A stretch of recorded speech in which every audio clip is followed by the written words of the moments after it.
केंद्रीय मंत्री ज्योतिरादित्य सिंधिया ने देश और प्रदेश वासियों को जन्माष्टमी की शुभकामनाएं दी हैं। ज्योतिरादित्य सिंधिया G20 की बैठकों को लेकर भी पत्रकारों से रूबरू हुए।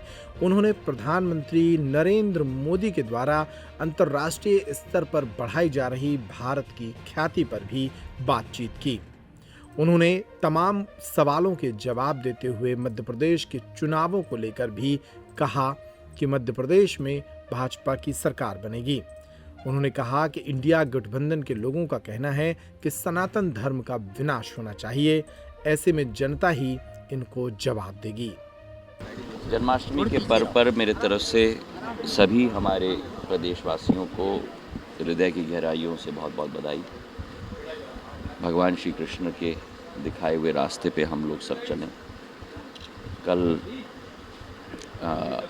दौरे के बाद स्वयं घर आकर पूजन करने का सौभाग्य मुझे मिला और जीवन में मोक्ष प्राप्ति के लिए सदैव अच्छे कर्म हो, यही सीख हमें मिलती है। उसी के आधार पर हम अपना जीवन यापन करना है। G20 के लिए विदेशी मेहमान भारत आ रहे हैं। G20 तो आपका प्रश्न क्या है? किस तरह की तैयारियां हैं, कैसे देखता है भारत तमाम आप स्वयं देख रहे हैं कि G20 की तैयारियां केवल 8, 9 और 10 तारीख तक सीमित नहीं रही है।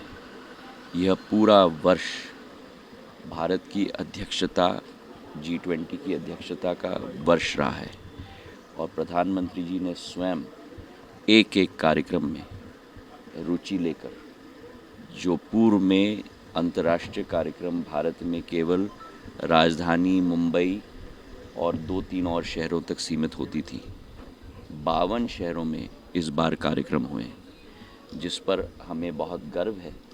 उन 52 शहरों में ग्वालियर भी शामिल है। B20 का कार्यक्रम पिछले हफ्ते हमने ग्वालियर में ही आयोजित किया था और अब इसकी अंतिम श्रेणी तक हम लोग पहुंच चुके हैं, जहां विश्व के राष्ट्रपति एवं प्रधानमंत्री आखिरी 3 दिवसीय बैठकों के लिए भारत में उपस्थित होंगे। अमेरिका से लेकर, फ्रांस से लेकर, UK से लेकर एक एक देश, ब्राज़ील हो, इंडोनेशिया हो, सभी के राष्ट्रपति और प्रधानमंत्री आज भारत आने वाले हैं 7 की रात को और कल से कार्यक्रम शुरू होगा। हमारा मंडपम, एग्जीबिशन हॉल और मीटिंग सेंटर भी पूर्ण रूप से सजा धजा हुआ है।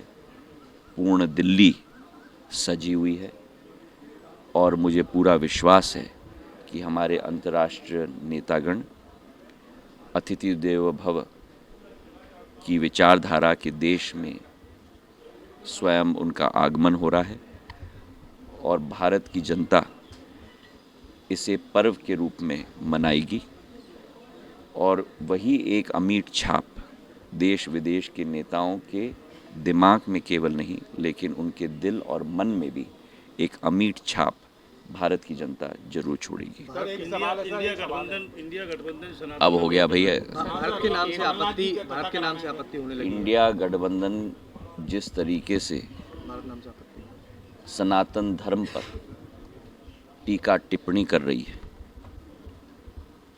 जिस तरीके से अनुचित और जितनी भी हम निंदा करें वो कम होगा। उनका कहना है कि सनातन धर्म का विनाश होना चाहिए, सनातन धर्म पूर्ण रूप से नष्ट हो जाना चाहिए। यही है इंडिया गठबंधन का असली चेहरा, जो मध्य प्रदेश की जनता और देश की जनता के समक्ष मैं रखना चाहता हूँ। ये एक गुट 28 दलों की देश के को विनाश के पथ पे ले जाने के लिए, सनातन धर्म को नष्ट करने के लिए, भ्रष्टाचार व्यापक करने के लिए, तुष्टीकरण व्यापक करने के लिए, यही इनका असली चेहरा है।